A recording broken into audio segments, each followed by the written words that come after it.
What's up, y'all? It's Ty. In this video today, I'm going to be going over talking about something that I think is super important in NBA 2K25 MyTEAM, and something that you guys can realize and implement in your specific team building concepts. And I think a lot of this is kind of a narrative, again, that's pushed by people in the community, but it's just not needed, okay? And so what I'm going to be talking about is the fact that you don't always need the new best cards in the game. You don't. Okay? And even if you want a good squad, right? Like, let's say your goal is to build the best squad in the game. You don't need the new cards. And if you want the new cards, there's plenty of budget options here to use, okay? Because I think the problem in the community right now is people think they always need the newest, the most updated team in the game. And if you look at my no money spender, even my main account, that's never the way I play. I'm using a card from what? Season one, free card, last season. New card, but he was, free with my grind last season. I don't get 2 seasons ago. I don't get any of the new cards, right? The only reason I got the prime cards is because I'm grinding out some of the challenges. But I want you guys to know some of the best cards for their specific value right now and how to approach it, okay? So let's say you want Julius Erving. So some people might be like, well, if I want Dr. J, I need to go get the Dark Matter Julius Erving, okay? Right now, there's no real base Julius Ervings that are expiring. All these have extra Hall of Famers or extra Legends, but you can kind of see the price, right? $250 for a Dr. J that is obviously, good. He has basically all the Hall of Famers and even some Legends, but why get that Dr. J when the Dr. J's have the same release, the same movement, and you can get a Pink Diamond Dr. J who's literally nearly as good, might not have as, a couple of badges less, stuff like that, but nearly as good for a buyout, right? A card that is going to be way cheaper. Maybe even find one for, I don't know if you could bid on this one, but what he's going to go for.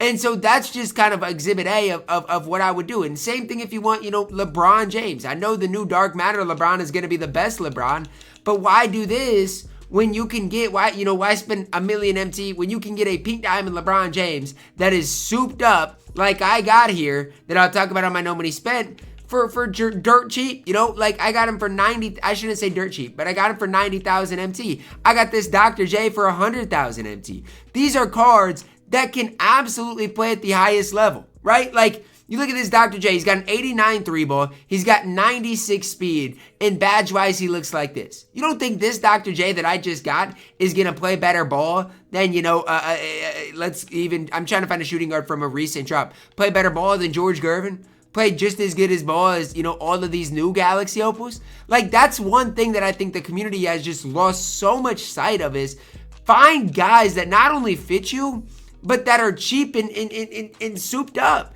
So, for example, if you do want Wemby, obviously his prices went slightly back up, but try to find a Pink Diamond Wemby that's souped up if you want a good Wemby. You don't always need the highest tier of cards.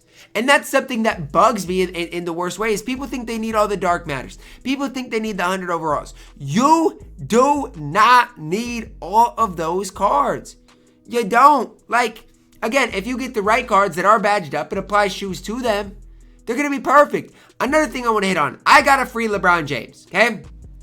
And this is something I want you guys to be careful of if you get free cards. So I got a free LeBron James.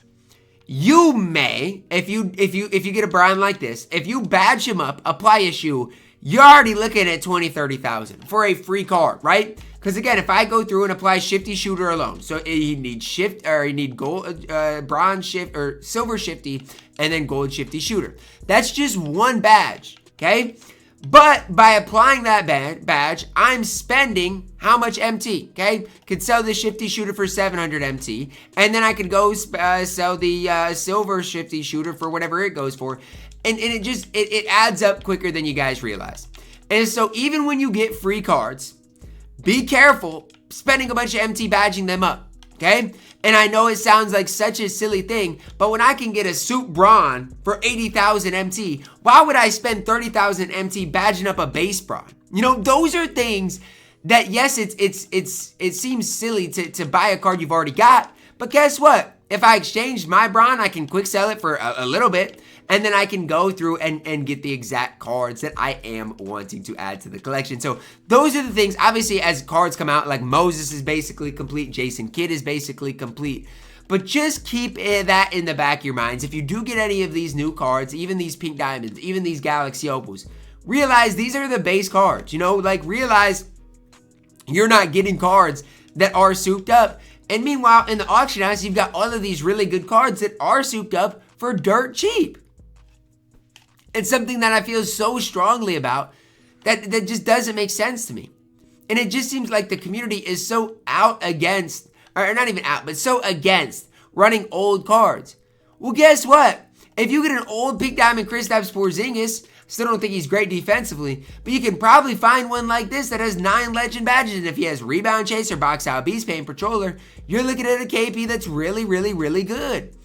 And so these are the things for you guys that I hope you guys can realize and really, implement, right? Not even implement, but really hone in on, figuring that out. Figure out the guys you want, figure out what you're wanting to get, because the best cards from season 1 still can play today.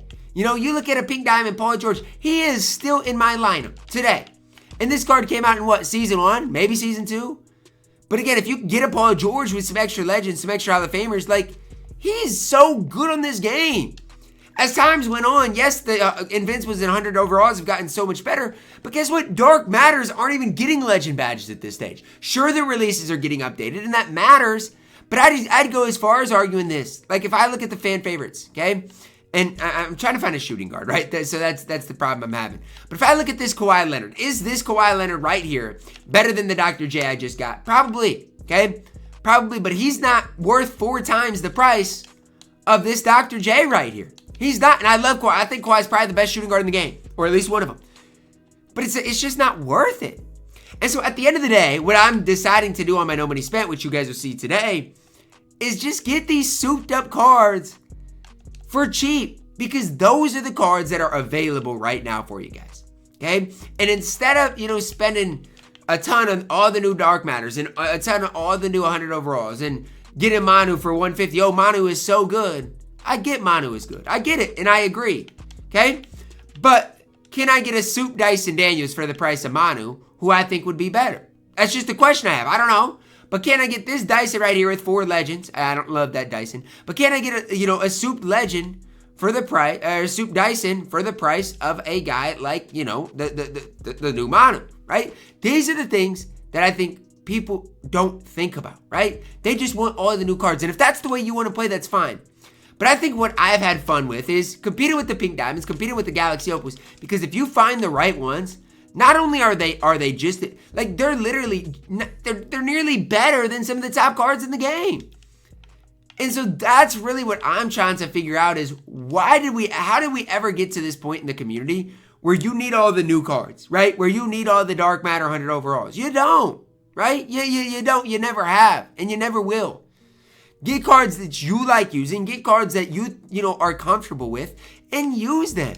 Even for me, I like Rudy Gobert, okay? I know, right? And I would love the new, I'm trying to think, the new Roy Hibbert that came out. But guess what? Roy Hibbert's over 100,000 coins right now. Rudy, if I can find a souped one with a couple extra legends for, 40, 50,000 MT, is more worth it for me, okay? These are the things that I'm really trying to figure out right now, and I would encourage you guys to do, okay? You guys probably got a list of players that you guys have liked and enjoyed using over the course of your, past couple, of weeks or just, your history playing this game. Find guys that work for you. At the end of the day, the legend badges aren't getting handed out in bulk, okay? And so even for me, another guy that I would really like to add is Pink Diamond Giannis, and I'm guessing at this stage, I could find a Giannis with a few extra legend badges for dirt cheap. Just something to think about. Something for you guys to think, okay, who are the best cards in the game in Season 1? Like, let's take a look. Braun obviously was. You want to keep going? You had a lot of these cards that were so good that saw these badges added to them and that nobody wants to use anymore. Same thing in Season 2. You've got all of these cards, and some of them are still really good, like Dr. J. Even a Joel Embiid Pink Diamond. There's probably some with 5, 6, 7 Hall of Famers. These are the cards that I'm really looking at are, okay, can I pick these cards up with lots of extra legends for super cheap? Because nobody wants to use these cards anymore. And yet these cards are 95% of the new cards and are a fraction of the price. That's where I'm at with where we're at in this game right now. Because if you try to stay up to date and you try to get all the new cards, it's just not realistic. Get these cards that are so souped, and trust me, they're going to lead you to as much success as anyone else. On the No Money Spent Squad series, I'm so excited to use these new cards. So excited. Because guess what? These cards right here, this Dr. J has 13 legend badges. Do we not realize that's more legend badges than the new invincible Giannis? Am I saying he's better than Giannis? No. But for 100,000 coins, people love Dr. J's. People say he's got some of the best things in the release in the game. And you're getting him with 13 Hall of Famers? You're getting a LeBron that has more legends because these 100 overalls don't even have any legends. The gem tiers are a joke. The only thing that is changing is SIGs and releases, and that matters. But when it comes down to it, people are so brainwashed to using the new cards, using the highest tier cards. Let me run my pink diamonds, and I'm going to be just fine. And I would encourage you guys to do the same. For example, on my No Money Spent, when I exchange this LeBron, I'm probably going to have to quick sell this LeBron for 2,000 MT. Do I love that? No. I don't. But when I got a Bron like this for 90,000 MT, so I'm basically at 88,000 after I quick sell the new Bron. And then by the time I, go through and don't have to apply the badges, don't have to apply a shoe, you're probably looking at 30, 40,000 MT because Bron is not incomplete. Plus you get all the legends, plus you get all the Hall of Famers, plus he's sellable. So when I'm finished using him, I can go sell him. These are things to look at for you guys. Drop a like on the video. Subscribe if you are new. And as always, man, I love you guys. Have a blessed day.